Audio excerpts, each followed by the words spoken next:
What up? Dímelo, mi gente, que lo que? You already know this is Punch Drunk Boxing, a.k.a. Mr. Moo Shot himself. Ladies and gentlemen, first and foremost, God bless each and every one of y'all. It's been a sad moment this week. Showtime is done. Finished. Finito. Fatality. Ladies and gentlemen, Showtime is ending their relationship with boxing for almost 40 years? Damn. Showtime got two more shows. Showtime got two more shows left, working with PBC, TGB, Al Heyman. Shout out to Steven Espinoza, Al Heyman, and Tom Brown. Everybody that works with that worked with Showtime, in this past year has done a wonderful job. 2023 for real, man. I believe this is the best year in the sport of boxing, and it still haven't even ended. We still got, again, two more shows left for Showtime PBC on Showtime and Showtime Boxing all throughout. It's so hard to say goodbye to yesterday. I just gotta sing that song. And out there will be the memory to be my sunshine after the rain. I was supposed to be in the group Boys to Men. It was actually supposed to be 5 of us and stuff like that. You know what I'm saying? I got a little scuffle with the leader. Y'all feel the voice though, right? Y'all feel the voice. Anyway, man. Look, there's people there's a lot of fans. You know what I'm saying? Unfortunately, that's celebrating this. If you're a hardcore boxing fan, you would not be celebrating this. Ladies and gentlemen, I respect every entity, every network, every app that want to showcase my favorite sport, my beloved sport, boxing. So when HBO went down, that wasn't good. Showtime is going down, that's not good. I heard Golden Boy Promotions. Shout out to Oscar De La Hoya. If you go to my YouTube channel as well, I had an interview with Oscar De La Hoya, the golden one, the great one, 6th Division World Champion, one of the greatest that ever laced him up. Had an interview with him, and I actually thought that Golden Boy Promotions had this 5-year deal and extension. I forgot where I read it or somebody told me. But then I asked Oscar De La Hoya, and I also found out, sources saying that they're on a month by month basis with the zone. So you got PBC looking for a home. And remember, that's one of the largest slices in the pie. When you think about the sport of boxing, you think about all these promoters and platforms, right? Powerful platforms. You got PBC, Al Heyman. You got Top Rank, Bob Arum. You got Matchroom, Barry Hearn. And then you got Golden Boy Promotions, Oscar De La Hoya, Bernard Hopkins, and stuff like that, right? So you got one now looking for a home, PBC. You got one that is on a month-by-month basis, and Golden Boy. You got Top Rank. They got 2 years left in the ESPN deal. Matchroom, I think they just signed. I don't know. All I know, they took the budget. They took the budget. They took control of the budget money with Eddie Hearn and stuff like that, because he was spending a lot of money over here in America. And we're gonna be talking about the support in America as well, the lack of support in America for our sport. But it's unfortunate, ladies and gentlemen. There's nothing to celebrate about because, man, what about the upcoming stars? Remember Showbox? Showtime had that show, Showbox, that showcased the up-and-coming stars, the up-and-coming fighters and stuff like that. Where they gonna go? But y'all laughing. But y'all call yourself a boxing fan. Huh? How dare you? Pitiful, disgusting. Huh? You're not over here to be a fan of boxing. You're over here just to capitalize on the market, on the hate market. What I'm talking about, the hate market. There's a market to hate. You know what I'm saying? There's a market. It's an American culture in the sport of boxing. And maybe an American culture just as a culture that we just love to hate. And hate sells. How many times you say, yo, if you're a fan of a sport or fan of a fighter or stuff like that, and because the culture is so toxic, and you already know, man, the boxing community is a cesspool. It's a cesspool, bro. How many times you show your support for a fighter, show your love, show your praise, show your support, show your appreciation for a fighter, and then you receive this? Man, you on his D. Man, you sucking his. You riding his. How many times you receive that? Because people in this community won't even allow you. They won't even allow you to support a fighter. Because they translate that to you sucking his. Why? because we're toxic. This is the only culture that does that. They make you feel bad or they want to disrespect you. You know what I'm saying? They want to disrespect you because you show love to a fighter, show support to the sport, show support to the people that put up the events.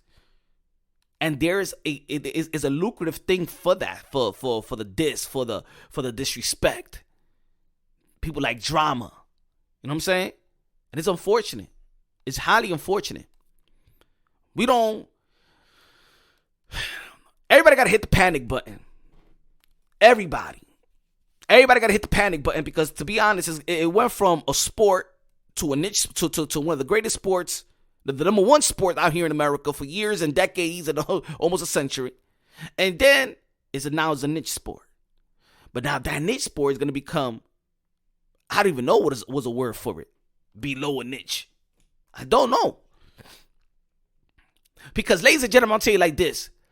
If Terrence Bud Crawford, the 3-division world champion, pound for pound number 1, 2-division undisputed world champion, and when he fought the former unified champion, the former welterweight champion of the world, Earl Spence, if that was the primary fight in the sport of boxing, that's the fight that we've been asking for, that's the fight that we've been praying for, that's the fight that we was whining and itching about. If that was the primary sport in the sport of boxing and it only did 600K reported, 600K pay-per-view buys, then it's dead. Dead, I said. Yeah. Gotta be. It gotta be, ladies and gentlemen. It's unfortunate. The business of boxing is alive and well, but the sport, the hardcore boxing, let's be real, let's be honest, it's not enough. It's not enough of the support. People are stealing it.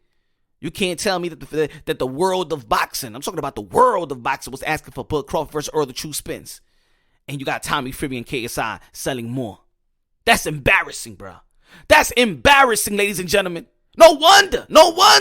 Paramount said, you know what, Showtime? Now get the hell out of here with the boxing stuff. No, but we just signed Canelo Water. Get the hell out of my damn office. You're going to come over here, you're going to be pushing 600K to my face, and then you're going to tell me this is the fight that the world want to see? I gave you a chance. No, but we signed Canelo Water for a 3-fight deal, and we, you know what I'm saying, Bud Crawford want to fight Charlo, huh? That performance that Charlo had with Canelo Alvarez. Get the hell out of my office. I don't want to hear about you anymore. Al Heyman, get out. Steven Espinoza, get yourself out of my office. I am tired of y'all trying to push these dreams. I am tired. We're not wasting no more money. As a matter of fact, no more Showtime. No more Showtime. Gotta be. But we got Javante Tank Davis. Yeah.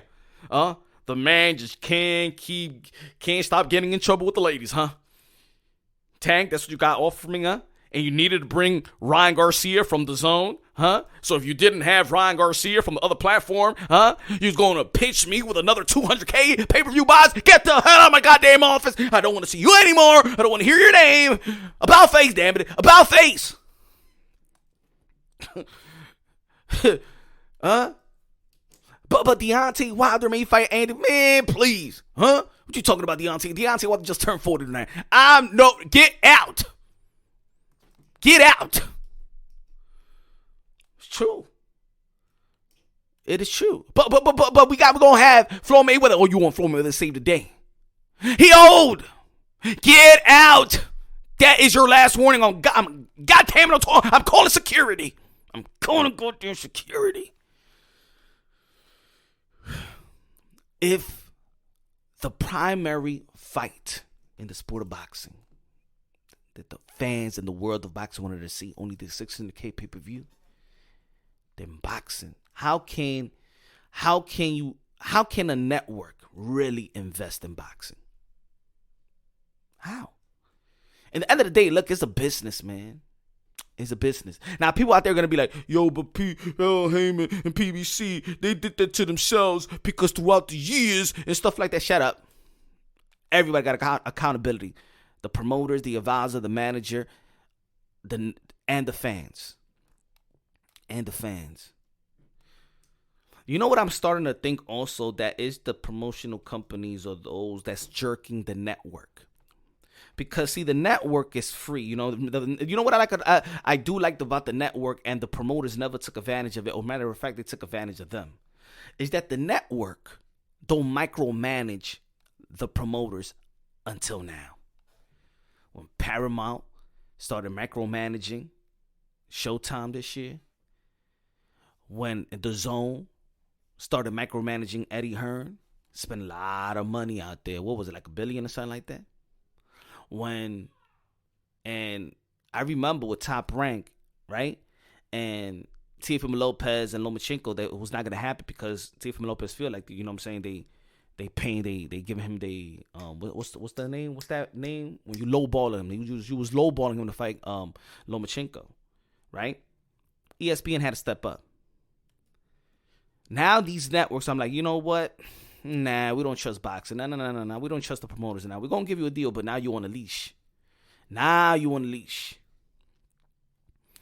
All the promoters had success. Other promoters feel, and other promoters have taken advantage. You know what I'm saying? Depending on the season, right?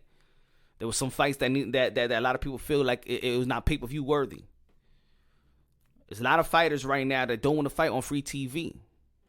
I mean, who want to fight? You know, everybody want more money. We understand that. We want more. Everybody want more money, but I think there's a strategy so you can fight for pay-per-view. Even Mike Tyson did it. You remember when Mike Tyson came out of jail and fought Peter McNeely, right? That was a pay-per-view, right? Everybody was dying to see Mike Tyson again, right? And then the second fight was actually on free TV, Fox TV. So you could reintroduce yourself to the masses, right? Everybody got a chance to see you again. And you get a great knockout. So now you become this interest where I want to pay for pay-per-view to watch Mike Tyson. Or I don't want to. It's just I have to pay for the pay-per-view to watch Mike Tyson. And then he fought Bruno. Right? Think about it. When's the last time that the fans saw Gervonta Tank Davis on free TV? When's the last time that the fans saw Earl Spence on free TV? When's the last time they saw Deontay Wilder? So with that, when's the last time they saw Keith Thurman? 2019, Josecito Lopez on Fox. We're in 2023, y'all. That's 4 years. So boxing in a way, especially on that side of the fence, you got to take accountability and responsibility that you have distanced yourself from the fans. And I understand the fans' point of view as well. I understand. Boxing have distanced themselves from the fans. I believe that boxing, especially on the P, they created the niche. Y'all created the niche. Y'all went away from the sport and created the niche, and just really, really worried about. Even though that I like a lot of the fights, I'm still here to preserve the sport of boxing, preserve the Monday Wars, Monday Gladiators, the one that put their life on the line for pure entertainment. They created that niche. You know what I'm saying? But us robbing the fights is also two wrongs don't make a right. Ladies and gentlemen, the fans that's robbing the fight, two wrongs don't make a right. I hear a lot of people, man, I'm just going to stream it. I'm going to stream it. I got Fire Stick. You a thief. At the end of the day, you a thief. Huh? Let me tell you, ladies and gentlemen, look, if there is no value in something, then it's not worth to steal, right? You only steal ish that has value. You only steal something that's worth it. And if you're going to go around and crying, this fight ain't good. This fight ain't the fight that I asked for. This ain't the fight that I asked for. Then you go and rob it. That means that it did have value. It did have worth to it. And that's the reason why you see the 600K. And then with the 600K, that's the reason why the network executive is saying, hell no, man. That's it. So who's the next after Bud Crawford or Earl Truth? If that was the biggest fight, who's next? Man, we're going to go in the business of Jake Paul and Logan Paul and KSI. And that's what they're going to do. Because we proven to them that boxing is not worth to be invested. And we're stealing it. Yes, we have accountability as well. Because we cried and we bitch and we moan about a fight that we've been asking for, shaming the fighter, shaming Bud, shaming Spence, shaming Al, shaming Bob, shaming everybody, and then we finally get it and you rob it. And then you wonder why, well, shit, Earl Spence and Bud Crawford couldn't save the fight. Couldn't save the deal. Well, because you ain't safe boxing. As a fan, as collectively, you know who you are, you that robbed it. As a matter of fact, man, I think a fighter has the right to pop a thief in his mouth. If a fighters find out you was robbing this fight, this is their livelihood. Just like you got a job, you don't want nobody stealing from your check, right? You don't want your employer to take out money from you. You expect, you did the work, you expect to get paid. You expect to get paid what you signed for. Same thing with fighters. They got the guaranteed deals, they got the pay-per-view back-end deals. Split. And you tamper with that. A Bud Crawford's early true spin should have been $2 million plus. Bruh. Should have been on $600K. Tommy Fury and KSI should not be selling more than Bud Crawford early true spins when the world is talking about this sports because it's just like Tim Smith said early last year. Y'all was going to steal the fight, and yes, y'all did. Y'all stole the fight. Y'all let boxing down. Y'all let the biggest fight in the sport of boxing down. And we are where we at. We got to stop. People got to stop being a thief. If you don't like it, leave it alone. Go take your significant other, take your kids out on Saturday, spend time with the granny, they're getting old. Spend time with your grandpapa, he's getting old. A thief, two wrongs don't make a right, right? But ladies and gentlemen, this weekend was still good in the sport of boxing. Golden Boy Promotions put up a good card, and Alexis Rocha which was in place, and he was creating a buzz as well, man. He was a potential opponent for Bud Crawford. And he was creating his buzz, you know what I'm saying? As a matter of fact, inactivity was very, very good. Y'all know if y'all been following the channel, y'all been following the podcast, I've been saying that the primary issue in the sport of boxing has been inactivity, right? The second has been not seizing the momentum when something is going good, meaning that when a promoter puts up a great, I give you an example, Benavidez versus Plant, great show, and then follow it up with a Javonte Davis versus Ryan. You know what I'm saying? You follow it up with something big. Pause. You know, boxing did a great job in 2023, and that's why I feel like it's the best year of the sport of boxing. But the inactivity is still a little issue. But look, Canelo Alvarez is active. Even Javonte Davis is active, right? And we're talking about these guys are the money makers, especially out here in the North in America, right? Right? They're active. Erickson Lubin, who beat Jesus Ramos, he's been active. He's been stepping up what his name is called. Mario Barrios been active. You see, man, these guys should be respected in the sport of boxing as well. And Giovanni Santilla, that beat Alexis Rocha in an upset, knocked him out, beat him from pillar to post like Bud Crawford beat Earl Spence, like Tyson Fury beat Deontay Wilder. Giovanni beat the crap out of Alexis Rocha, and now he's a mandatory position to face Terrence Bud Crawford. Wow, what a performance, what an upset. And a new star is created in the welterweight division, one of the most lucrative, historically division in the sport of boxing. Right? It still got Bud Crawford. Bud Crawford, you know, his team says he's not going to the 154. He's still keeping his belt. I would love to see Bud Crawford defend it, whether it's going to be now Giovanni, whether it's going to be Teofimo Lopez, that petition to be his people petition for him to be the WBO super, which grants him to petition to get a title shot or become the mandatory or fight for the mandatory for a Bud Crawford. That's going to be, hey, Teofimo Lopez versus Giovanni. Because I was thinking that if Alexis Rocha wins, Teofimo Lopez will move up and then become a 3-division world champion. If you saw how Alexis Rocha looked, I knew that a Teofimo Lopez, who would have got that fight, would have beaten Alexis Rocha and become a 3-division world champion. But anyway, it was a great performance. It was a great performance yesterday, and looking forward to see what's going to be happening next. But Golden Boy lost again. Golden Boy Promotions on panic mode. Alexis Rocha lost. And he was like, you know, something they could trust. You know, Alexis Rocha fought, like I said, activity, before I lost my train of thought. Activity, Alexis Rocha fought six times in less than 2 years. A little bit under 2 years. 6 times. That's beautiful.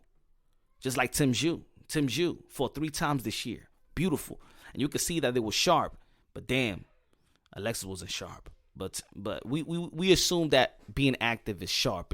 Or maybe Alexis Rocha looked like he was overtrained, maybe. Or Giovanni was just that damn good. Styles make fights and he beat the crap out of them. How about that? No excuses. But Golden Boy, where they going? Suldo Ramirez just beat Joe Smith Jr. in the cruiserweight division, but let's be real, let's be honest. Suldo Ramirez in the cruiserweight division is like the ghost town. It's like the ghost town in the sport of boxing. It's the most untalked. People don't even pay attention to the cruiserweight division. Let's be real, let's be honest. Especially out here in America. I ain't going to be casting the whole world of boxing, but cruiserweight is just not a sexy division. You know what I'm saying? So he's in a division where there's not a lot of names. Buatsi, maybe there, right? But not a lot of names. Not a lot of lucrative names where people are, you know what I'm saying, it's relatable over here, right? And then Virgil Ortiz. Virgil Ortiz is one of the phenoms, right? But his health has taken a toll. We don't know, man. He's pulled out from, 2 fights in a row or 3 fights, something like that, with the same person because of his health. We don't know where his health is at, you know? So we don't know where he at. So could you depend on Virgil Ortiz's health right now? You could depend on him as a fighter. I know that he's good, and I know he could be great, and I know he's a phenom. But we just don't know about his health because now it's become a consistent thing that his health is not all the way right? So you got Alexis Rocha losing. You got Virgil Ortiz.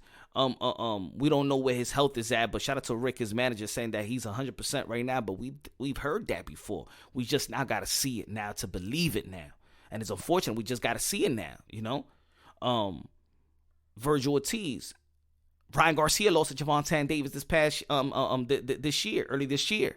Right, going to be fighting Duarte Jr., in which that's going to be a tough fight. Duarte Jr. got a lot of power. It probably ain't going to be that easy. Ryan Garcia, you know what I'm saying, went back to the drawing board, hired Derrick James, but Derrick James having a bad year too. You know what I'm saying?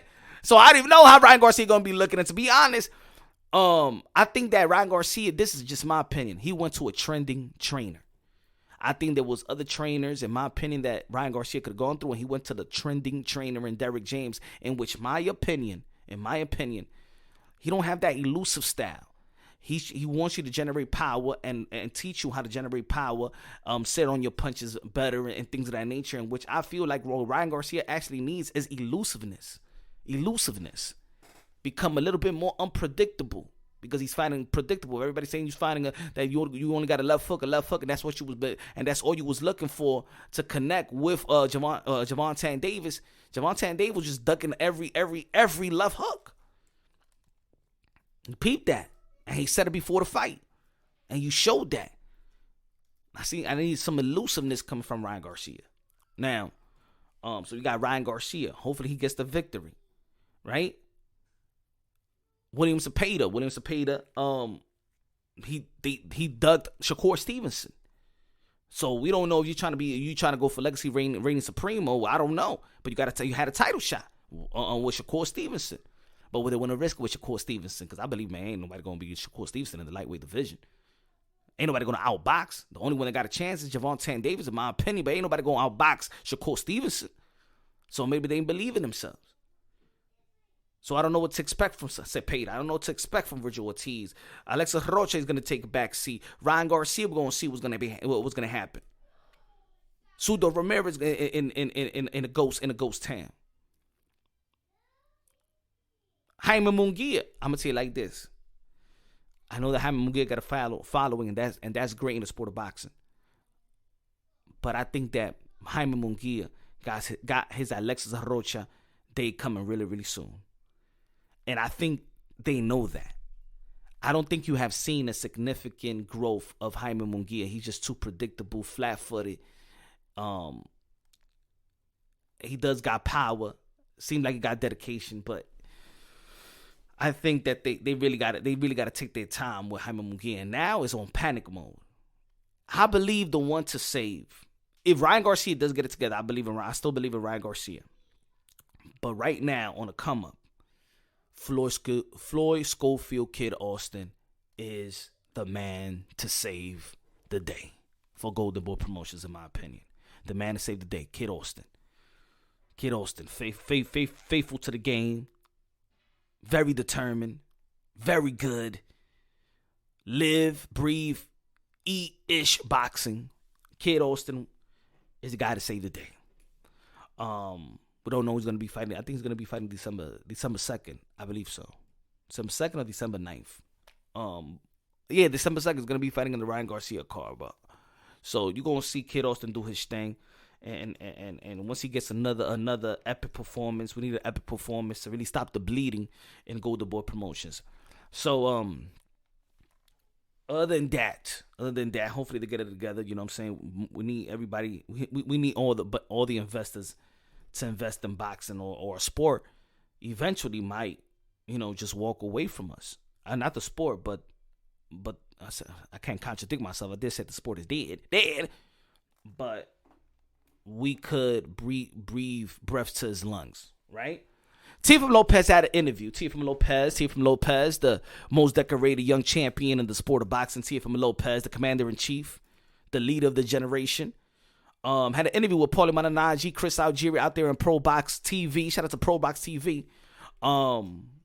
And he always giving us his feelings. And shout out to Teofimo Lopez. Y'all already know that's my guy. Always, expressing himself. He's an open book.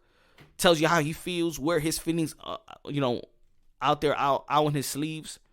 And I do understand a lot of the things that Teofimo Lopez is saying. I understand. He loves this. He loves this game. He loves boxing, and he's just like a lot of frustration fans, right? In the sport of boxing, how the sport has been going, but from behind the scenes, he really doesn't like how is it going, right? And Teofimo Lopez, I understand when a lot of people say they don't understand what he's talking about and things of that nature. I do believe because even in his delivery, Teofimo Lopez needs to, he needs how you say what's the word, compartmentalize his feelings, his thoughts, his so his delivery could be understood. You know what I'm saying? It's like saying everything at once, and when you're saying everything at once, it's almost like when you're at home and you're trying to do everything at once, but then at the end of the day, you feel like you ain't do anything. So Teofimo Lopez, they ask him one question, but he's answering something else, and then he adds something, and then it actually what's the word again? It smother his message. You know what I'm saying? It's just like a person in the ring. You could be aggressive with your approach, right? And you can have this fight on the ring, right? Not on the ropes. I'm sorry, you can have this fight on the ropes, right? But you smothering your work and you compromising the judges to understand if you're doing something effective, you landing a clean shot, right? And I think that's what sometimes with Teofimo Lopez in the latest interview that, you know what I'm saying, he needed to compartmentalize his thoughts, his ideas, his mind, so people could understand them better. And let me say it like this: Teofimo Lopez is the right fighter, the right person to be the front man in the sport of boxing because he cares about boxing being alive. He actually predicted what was going to happen in Showtime, if y'all remember, right? 2 years ago, he predicted that Showtime was not going to last, and everybody was saying that he's mentally ill and things of that nature. You know what I'm saying? You got humbled. Everybody thought he was mentally ill before the Josh Taylor fight. Nah, he ain't going to win because his mental was not right. You got humbled. But also, Teofimo Lopez, I know we living in a world where everything is fast, everything is speed, you know what I'm saying? But I think that Teofimo Lopez take his time because the time is going to be there. The message is right, but probably the timing is not where it's at right now. If Teofimo Lopez keeps on fighting, he should have been fighting December 9th. He said in the interview that he said no to the fight December 9th, in which, you know what I'm saying, activity, relevancy, your message will be accepted more, and the ears will be there. It's like DMX said one time, man, if I got the ear, all I need is the ear. I didn't have the ear before. You know what I'm saying? I was always a good rapper. I was always, doing my thing. But once I got the ear, then it's all she wrote. Teofimo Lopez is in position to be the top dog in the sport of boxing. When you become the top dog, everything that you want to say, not only you'll be fighting the fight, meaning fighting the fight behind the scenes and things of that nature, and exposing who you need to be exposed so they could fix things, but people will also fight it with you. People will fight it with you, and that's why I say that, when he delivering his message, I want him to compartmentalize his thoughts and minds and ideas. So when he does express it, everybody understands it. Not only me, I understand what he's trying to say. I understand. But I also understand that certain people may not understand it because sometimes he does answer a question, but then goes and talks about something else. And then it just goes everywhere to the point where people forgot what the question was. You understand what I'm trying to say? But I think he's like a Keith Thurman too, right? Keith Thurman could go, hey, yo, you ask Keith Thurman one question and he's gonna be talking like for a good 15 minutes straight, right? Or the Kanye West. Y'all seen Kanye West? Teofimo Lopez got that Kanye West. He's like the Kanye West of boxing, right? You know what I'm saying? Where I love Kanye West. If to me Kanye West makes sense, right? There's people that be like, yo, what Kanye West is talking about. For me, Kanye West, to me, makes 100% sense. Just like Teofimo Lopez makes 100% sense. But then I know that everybody else is looking at what he's talking about sometimes. I know that. But he makes sense. But it's all about growth. It's all about growth. Teofimo Lopez, I asked Oscar De La Hoya in the interview, I said, what about Super Bowl weekend, February 10th? Teofimo Lopez versus Ryan Garcia. Hey, he likes the idea. Teofimo Lopez expressed that feeling. He likes the idea. Bob Arum likes the idea. If they all like the idea, make the fight happen in the biggest weekend of sports in America. I think it's easy to be made. I don't want to hear that, oh no, because Super Bowl and it's no. You put them in an MGM Grand, you put them in, you know what I'm saying, and you put it. While everybody is there, you could do it. And then on Sunday afternoon, then it's the Super Bowl. Take advantage, in my opinion. Take advantage of the moment. You ain't going to get this moment out in Las Vegas. This is going to be in Las Vegas. You got Teofimo Lopez, Ryan Garcia, and then the next day you got the Super Bowl, and everybody and their mama already in Las Vegas. Come on, man. You don't even got to promote it that much. It's going to be sold out. Everybody going to want to see the fight. It'll be sold out. Everybody already there. Everybody already spending money. I'd like to see that fight. Or maybe a Teofimo Lopez and Gervonta Davis. I would love to see that fight as well. These fighters got to understand, look, for the greater good, you could do, 2023, give us another 2023 year in 2024, and y'all young enough, y'all going to capitalize. Teofimo Lopez, Gervonta Davis, Ryan Garcia, Devin Haney, Shakur Stevenson, you guys fight each other. By 2025, you all going to be capitalizing. Remember, remember, there is no really losing if the best fight the best. It's not really a lose. Earl Spence could be like, hey, yo, if Earl Spence says tomorrow, yo, I want to fight Jermell Charlo, is that going to be a good fight? Are you going to be watching? Are you going to buy the pay-per-view? Yes, I will. Right? He lost bad, though. But I'm going to watch it. You understand what I'm trying to say? Are you going to watch Tim Zhu versus Jermell Charlo? You ain't like the way he was performing, but you're going to buy the pay-per-view with Tim Zhu and Jermell Charlo because now you catering to Tim Zhu, right? Shout out to Jermell Charlo. That's my guy. You know what I'm saying? But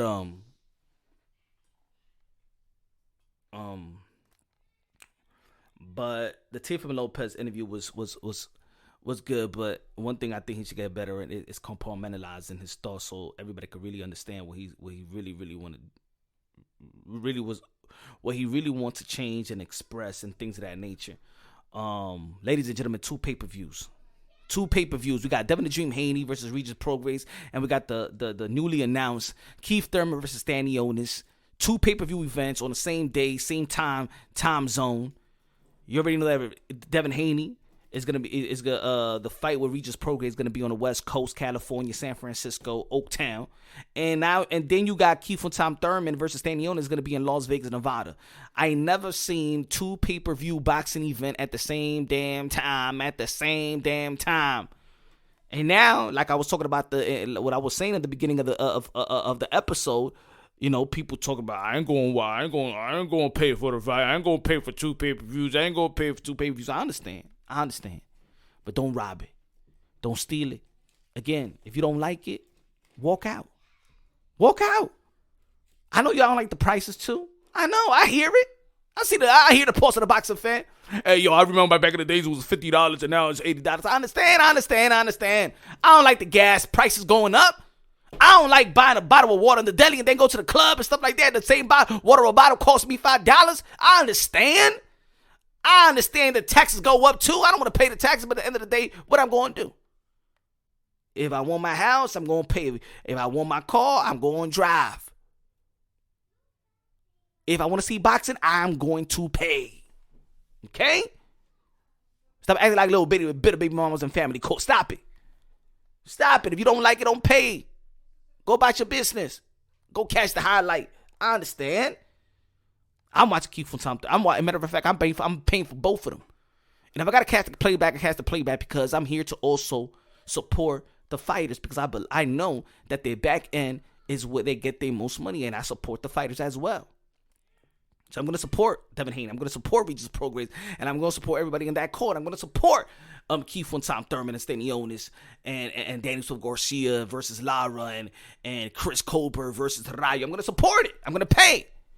And I ain't going, but if it's Devin Haney versus Regis Prograis at the same damn time, meaning, okay, he's coming out, he's walking down the aisle, and then Keith Thurman is walking down the aisle, and that fight is going to be at the same damn time, I'm watching Keith from Thurman versus Stanionis. For one thing, they more exciting fighters, and another thing, I miss Keith from Thurman, and that's one of my favorite fighters. He made me love boxing again. Yeah. When I was getting fed up with the pro game, I started paying attention to the amateur game, and Keith from Thurman was my favorite fighter coming up. And then he got beaten by Demis Andrade, and I said, who's Demis Andrade, man? And then I became a fan of Demis Andrade. That was my class. 07 class. That's my class, man. But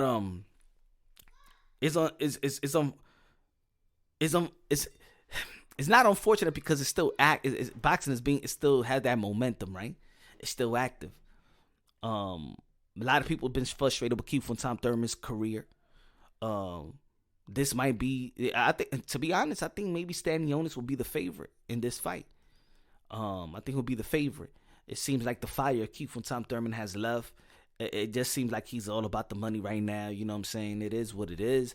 But he never gave you a fight where he's giving in or he's quitting. I mean, he only lost to Manny Pacquiao. Keith from Thurman still got there fighting. When he got hurt, he know how to survive. He could take a punch. You know what I'm saying? It's just the way that probably he talks is different the way that we grew to love the Keith from Thurman. You know what I'm saying? Sometimes we don't identify. That's why it's almost like when we talk about Floyd Mayweather, we talk about Pretty Boy, and then we talk about Money Man like it's like two different type of person. When Keith from Thurman, we talk about, the Don't Duck Me son Keith from Thurman, or the Samson Keith Thurman and this new Keith Thurman, right? The married Keith Thurman. It's like there's two Keith Thurmans, just like it was like two Floyd Mayweather, right? But I can't wait to see him back in the ring. I like the fight. I like the fight a lot because also you got to Stanionis could have got a big fight before, and I think that he earned the right. He earned this fight. He earned this money fight, Stanionis, and if for anything, I'm happy that Stanionis got this opportunity to get this fight. Daniel Garcia versus Lara is a good fight, right? Rayo's trying to get his get back versus Chris Colbert. That's gonna be a good fight as well. Even though I believe that Chris Colbert's gonna beat Rayo. But and then you got in the other side on the zone, you got Andy Cruz. You know, every time we talk about Andy Cruz, we think about Keyshawn Davis because Andy Cruz he's winning that rivalry. Matter of fact, Andy Cruz said it's not a rivalry if the guy never beat me. But I do believe in the pros. Keyshawn Davis got a pro game, in my opinion. I believe that if they fight in the pros, I think Keyshawn Davis is going to beat Andy Cruz if they fight in the pros because I believe that Keyshawn Davis got more of a pro style. I don't think he overwhelmed us with his last performance. I would like, but it looks like he is trying to get the KO. He took his foot off the gas a little bit. But I think he needs to make statements, and I think that's a little bit of an issue with the younger fighters. You know what I'm saying? With the other generations, like Xander Zayas, I like Xander Zayas, but he's not making that type of statement. Keyshawn is not making that type of statement. Andy Cruz didn't make that type of statement, but he's 28, 29 years old, something like that. So he old. He ain't even that young. But what y'all gonna do? What you gonna do? I'm gonna pay for both of the events. We asked for boxing to be active, and then boxing is just like basketball right now. The only thing is that we got to pay for 2 events. Think about it. Sometime when the Knicks is playing, Houston is playing. The Knicks is playing. Lakers could be playing. You know what I'm saying? The Lakers could be playing. Golden State could be playing, and you like them both. What you gonna watch? How you gonna watch it? Same thing with boxing. So you got to pick and choose. Maybe they both got a different market, right? Keith Thurman got his own different market, and then Devin Haney got a different market. I even put a poll up on my channel, and more people are willing to pay for Devin Haney versus Regis Prograis. Or maybe that Devin Haney just insert himself more into the social media. It seems like looking at the poll, because I think it was like 60% of the people, almost 70% of the people rather pay for Devin Haney and Regis Prograis. Seemed like Keith Thurman has been irrelevant for quite some time. That's an eye-opener. Now, Thanksgiving. Y'all already know I'm so hype about Thanksgiving weekend, and I ain't talking about the food. I'm talking about Demetrius Boo Andrade, the Boogeyman, versus David Benavidez, the Mexican monster, the Ecuadorian monster, the Dominican monster. Well, anyway. It's a problem. Hey, I got a bone to pick with David Benavidez. Never want to share light and acknowledge the Dominican side and stuff like that. Huh? You got mofongo running down your veins. David Benavidez? You got plátano con los 3 golpes running down your veins. David Benavidez? Mofongo? Tropical cheese? Salchichon? Mango? I don't know, man. He ain't be showing love. He don't be showing love. And his father told me he's Dominican too. He said, I'm 100% Mexican. His mother was born in Ecuador, and her father is Dominican. And he never come out with the Dominican flag, man. ¿Qué lo que, mi hermano? ¿Qué lo que? You look more Dominican than anything else, especially with the cornrows. And when you leave the cornrows, you got the Jerry curl of the 80s, man. David Benavidez look like Fernandito Villalona. The icon, the Dominican singer, the legendary Dominican icon singer, Fernando Villalona. David Benavidez look like him. Maybe he's your granddaddy. Maybe he's your granddaddy.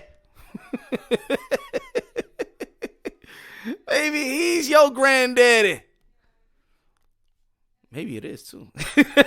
He got the height, the look. But yeah, man. Guy don't be showing love to the Dominican, but that's gonna be an incredible fight. And of course, leading up to the fight, we're gonna be doing more shows about it because, of course, it's one of the biggest fight.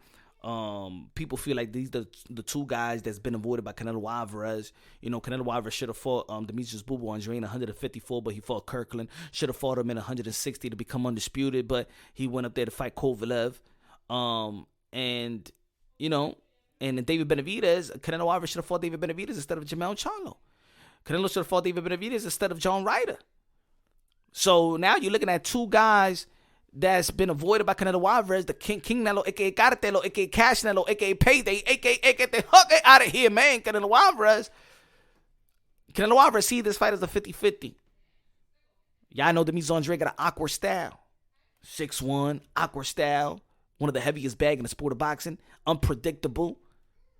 If you ask the fans, because there is a lot of Demetrius Andrade haters, but if you ask the fan, they will hate. But then ask every fighter that talks about Demetrius Andrade and what they say about Demetrius Andrade, you don't hear one negative stuff. Outside of the Canelo Alvarez, get the fuck out of here, man. Payday. You don't hear nobody in the industry, and no fighter talk down about Demetrius Andrade's skills and talent. Nope. And especially the run-ins with the Charlos. But outside of that, nobody. Because people know. But David Benavidez is young and hungry, and he's elevating, right? But people want to talk about Demetrius Andrade, 35 years old, but let's be real, let's be honest. He got no wear and tear. So that 35 is not your normal 35. Just look what happened with Bud Crawford at the age of 35. Whoop Earl Spence. And ain't no slowing down with Bud Crawford, right? Because he ain't had no war, no wear and tear. The same thing with Demetrius Andrade. So people that's saying, oh man, he's old, father time. Ain't gonna be no father time with Demetrius Andrade. He ain't got no wear and tear. It's gonna be a wonderful fight, a good fight. the approach of the Demetrius Andrade, especially in the beginning of the fight when he's very, very aggressive, and then he switches up and he adjusts, and then he adjusts back to the aggressive style later in the you can't I don't think you could. It's gonna be hard for David Benavidez to prepare for Demetrius Andrade. And then it's probably going to be hard for Demetrius Andrade to prepare for a big guy like David Benavidez that throw the type of punches and the output that he puts out. But we're going to see, ladies and gentlemen. We're going to see. It's going to be a great fight. November 25th, Las Vegas, Nevada. Showtime pay-per-view doing it again once again. Stay tuned to that fight. And also, ladies and gentlemen, subscribe to the channel, Punch Run Boxing on your YouTube channel. If you want to become a member, join and become a member. Support the grind, support the movement.